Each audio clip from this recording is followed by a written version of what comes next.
لە درێژەی کار و چالاکیەکانیاندا سنتەری ڕایەڵ بۆ ئاڵوگۆڕی کەلتوری بە هاوکاری سەرۆکایەتی شارەوانی ڕانیە بۆ وەرکشۆپ و کۆنسێرتێکیان بۆ ڕێکخراوی ئەمریکان ڤۆیس بۆ چەمبەر موزیک ئۆرکێسترای ژێدار و پیانۆ ڕێکخست. لە سەرەتای چالاکیەکاندا هەردوو موزیکژەنی بەتوانای ئەمریکی جۆن فۆرگسن و مارک فایر وەرکشۆپێکی دووڕۆژەیان بۆ بەشێکی زۆر لە موزیکژنانی گەنجی ڕانیا ڕێخست و چەندین زانیاری نوێیان لەسەر تیۆریەکانی موزیک گواستەوە بۆ گەنجان. ئامانج لە کۆی چالاکیەکەی سنتەری ڕایەڵ کە بە هاوکاری سەرۆکایەتی شارەوانی ڕانیە ئەنجامدرا گۆڕینەوەی زانیاری و گۆڕینەوەی هونەر و گۆڕینەوەی ئەزمون و ئاشنابوونی کەلتورە جیاوازەکانە بۆ زەمینەیەک بۆی بتوانین لە هەموو کایەکاندا لێک نزیک بوونەوە و ئاشنابوون و گۆڕینەوەی فەرهەنگی و زانیاری و ڕۆشنبیری ئەنجام بدەین.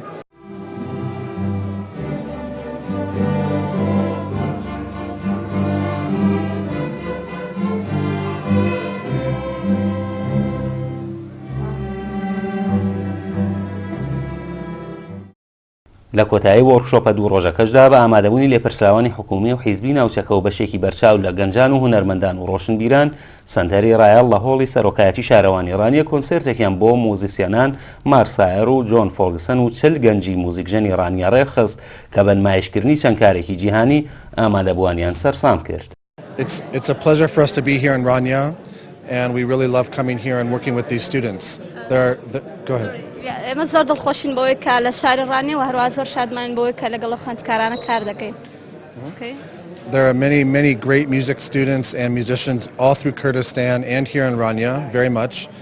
And Rania is very lucky to have a great music school and so many fine musicians. موسیقاری زۆر و هەروەها زۆر سەرکەوتووی لێیە بە تایبەتی لە شاری ڕانی و هەروەها شاری ڕانیە زۆر بەختەوەرە کە گەنجی هەیە لەو ئاستا پێشکەوتەدا لە بواری مۆسیقدا. So we very much hope we can come back again. I'd like to a lot.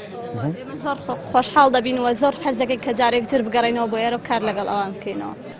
وەکو ڕێکخراوی سنتەری ڕایەڵ بۆ ئاڵگۆڕی کەلتوری ئەمڕۆ هەساین لە دوێنێەوە هەساین بەکردنەوەی وەرکشۆپێک بۆ دوو مامۆستای ئەمریکی لە بواری موزیکدا کە هەستان بە فێرکردنی چەند خوێندکارێک بواری موزیک لەوانە بۆ ئۆرکێسترای ژێدار و پیانۆ و ئامێرە فودارەکان کە تیایدا سەرکەوتوانە چەندین خوێندکار بەشداریان تێدا کرد و چەند موزیکزەنی شارەکەمان توانایەکی زۆریان پێشکەش کرد. هیوادارین ئەو لەو جۆرە کارانە بەردەوام بین و ئیشی باشتر و چاکتر پێشکەش بکەین.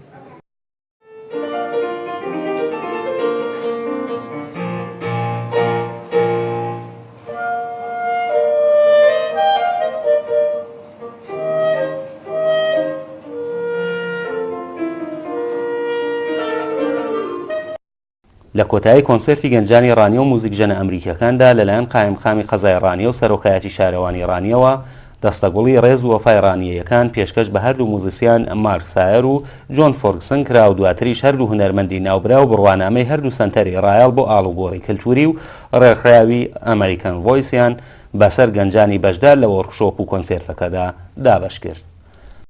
سعدی محەممەد کەناڵی ڕاپەڕین ڕانیا.